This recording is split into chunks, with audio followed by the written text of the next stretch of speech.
Quand on pense aux personnages les plus tragiques de Gravity Falls, plusieurs noms viennent immédiatement à l'esprit. Stanford Pines a été trahi par Bill Cipher et a perdu 30 ans de sa vie dans une autre dimension. Stanley Pines a vu sa famille lui tourner le dos avant de vivre pendant des décennies sous une fausse identité. Même Pacifica Northwest découvre que toute son enfance a été construite sur la pression et la manipulation de ses parents. Mais selon moi, aucun d'entre eux n'a vécu un destin aussi cruel que celui de Fiddleford McGucket. Aujourd'hui, tout le monde le connaît comme le vieux fou qui vit dans une décharge, qui parle à des ratons laveurs et qui construit des machines complètement absurdes. Pour les habitants de Gravity Falls, c'est juste un excentrique, un personnage comique, le genre de personne qu'on ne prend jamais vraiment au sérieux. Pourtant, ce même homme était autrefois l'un des plus grands scientifiques de sa génération, un inventeur de génie, un entrepreneur promis un avenir exceptionnel et un père de famille heureux. Alors comment un homme capable de révolutionner l'informatique est-il devenu ce vieillard complètement brisé? La réponse tient en un seul mot, la peur. Et c'est justement cette peur qui va lentement détruire toute sa vie.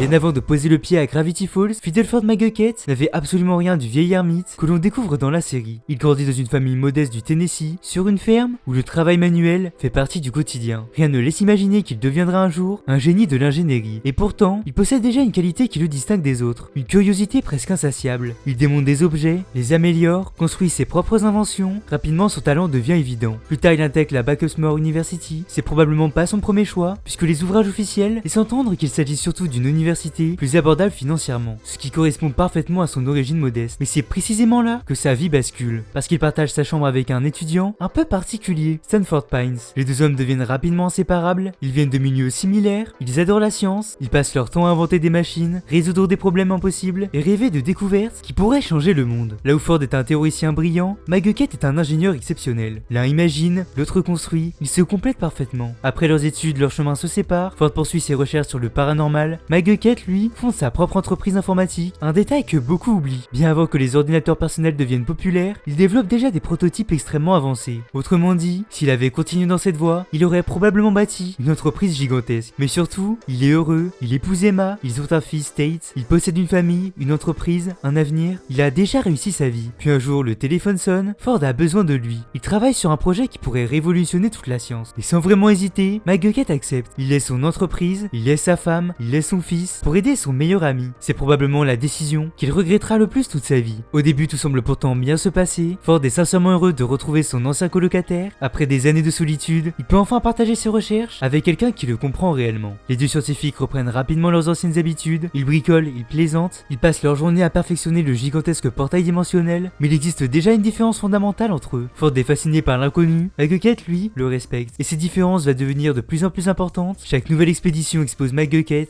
à des créatures plus étranges, des monstres, des anomalies, des phénomènes impossibles. Là où Ford voit une opportunité scientifique, McGucket voit un danger. Et plus le temps passe, plus il réalise que son ami est prêt à prendre des risques complètement inconsidérés pour satisfaire sa curiosité. Le véritable tournant survient lors d'une expédition. Les deux hommes récupèrent une technologie extraterrestre indispensable au portail. Sur le chemin du retour, ils croisent une créature extrêmement dangereuse, le Grim Goblin. McGucket veut partir immédiatement. Ford, lui, préfère prendre quelques notes supplémentaires. Comme souvent, la curiosité l'emporte sur la prudence. Quelques secondes plus tard, tout dérape. La créature attaque McGucket, elle lui inflige de graves blessures, mais surtout, elle lui montre la chose qu'il redoute le plus au monde. Nous ne savons jamais exactement ce qu'il voit, mais une chose est certaine, à partir de cet instant, il n'est plus le même. Il dort mal, il devient anxieux, il commence à perdre confiance, et surtout, il cherche un moyen d'oublier. C'est ici que naît l'invention la plus dangereuse de toute la série. Grâce à son incroyable talent d'ingénieur, il met au point une machine capable d'effacer des souvenirs précis, le Memory Gun. À première vue, l'idée semble presque brillante. Après tout, qui n'aimerait pas oublier un traumatisme? Effacer une mauvaise journée, une perte, un accident, une erreur, mais très vite, McGucket commence à utiliser son invention sur lui-même, encore et encore. Chaque fois qu'il aperçoit quelque chose d'inexplicable, chaque fois qu'il est confronté à une créature venue d'une autre dimension, chaque fois que son anxiété devient insupportable. Au lieu d'affronter ses peurs, il les efface. Et c'est là que Gravity Falls raconte quelque chose d'extrêmement mature. Le Memory Gun n'est pas seulement une invention de science-fiction, c'est une métaphore de toutes ces choses que l'on utilise pour ne plus ressentir la douleur. L'alcool,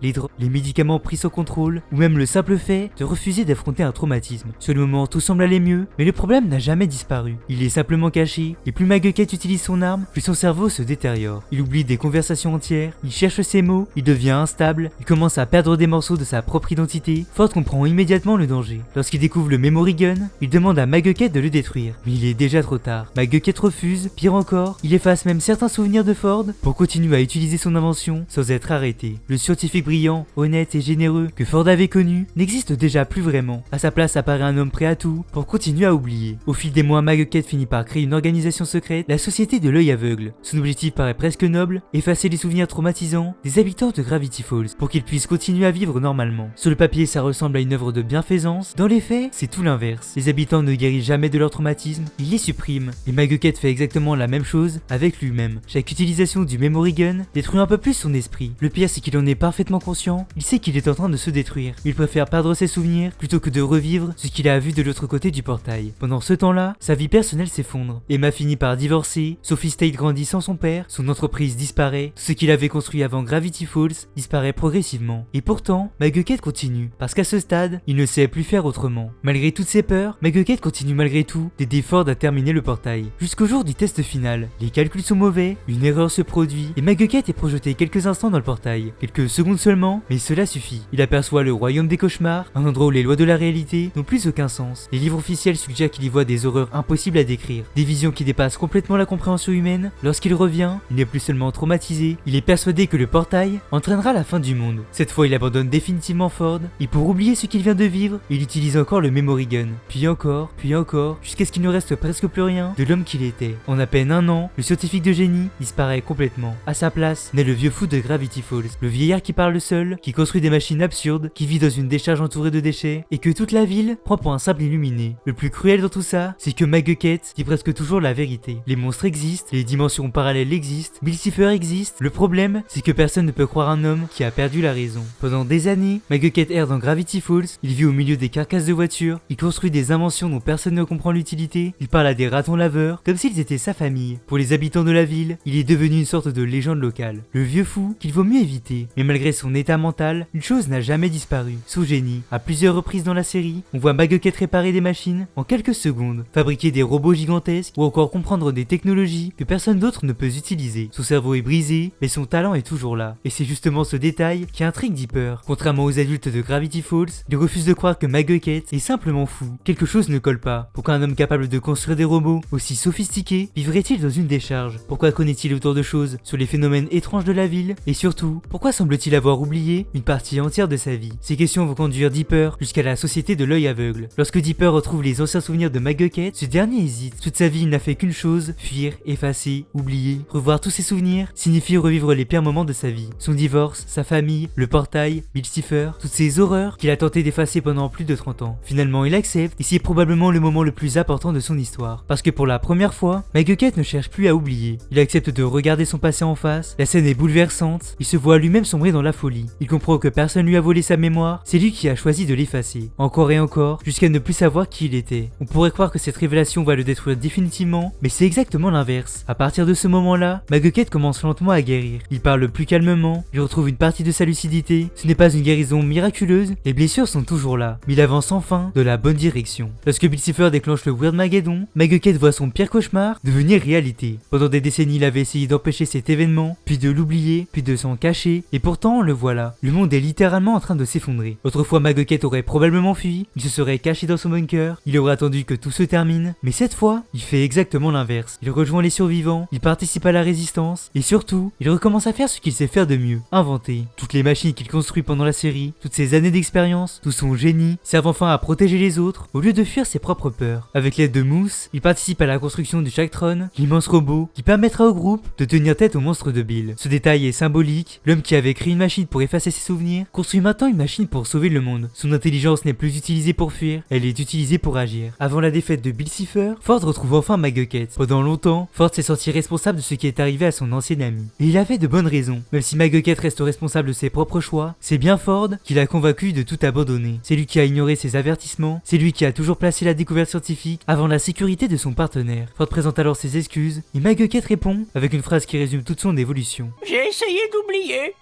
Peut-être bien que je devrais essayer de pardonner dans mes braves vieilles branches. Cette phrase est magnifique. Pendant des années, McGucket pensait que la seule façon de survivre à la souffrance était de l'effacer. À la fin de son histoire, il comprend enfin qu'on ne guérit pas en oubliant, on guérit en acceptant, en pardonnant et en continuant d'avancer. La série s'arrête peu après le Weirdmageddon, mais les livres officiels racontent la suite. Ford découvre que McGucket possède encore des dizaines de plans d'invention révolutionnaires, des machines capables de transformer le monde. Il l'encourage alors à déposer des brevets plutôt que de les laisser prendre la poussière. Et cette fois, McGucket l'écoute. août. Ses inventions connaissent un immense succès, il devient enfin riche grâce à son propre travail, il retrouve également son fils Tate, avec qui il recommence progressivement à construire une relation. Ce n'est pas une fin parfaite, on ne récupère pas 30 ans d'années perdues, on n'efface pas une vie entière de souffrance, mais pour la première fois depuis très longtemps, McGucket est heureux. Au fond, l'histoire de McGucket n'est pas seulement celle d'un scientifique devenu fou, c'est l'histoire d'un homme qui a voulu supprimer toutes ses souffrances et qui a fini par se supprimer lui-même. Gravity Falls montre quelque chose de très juste à travers ce personnage. Nos traumatismes font partie de nous, les ignorer ne les fait pas disparaître, les enfouir ne les soigne pas, au contraire, ils finissent toujours par revenir, parfois de façon encore plus violente. Ce n'est qu'en acceptant son passé que McGucket retrouve peu à peu son identité. Et c'est précisément ce qui rend son histoire si touchante. Parce qu'au milieu des monstres, des dimensions parallèles et des triangles démoniaques, Gravity Falls raconte finalement quelque chose de très humain. Il est possible de tomber très bas, de perdre sa famille, ses amis, sa carrière, jusqu'à avoir l'impression de ne plus savoir qui l'on est. Mais tant qu'on accepte d'affronter son passé, plutôt que de le fuir, il reste toujours une possibilité de se reconstruire. Et c'est peut-être pour cette raison que Fiddleford McGucket est selon moi le personnage le plus tragique, mais aussi le plus inspirant de toute la série. N'hésitez pas à me dire ce que vous en pensez dans les commentaires. Bref, c'était Snox, n'hésitez pas à vous abonner, à liker, à commenter si cette vidéo vous a plu. Et puis nous on se retrouve bientôt pour une prochaine vidéo.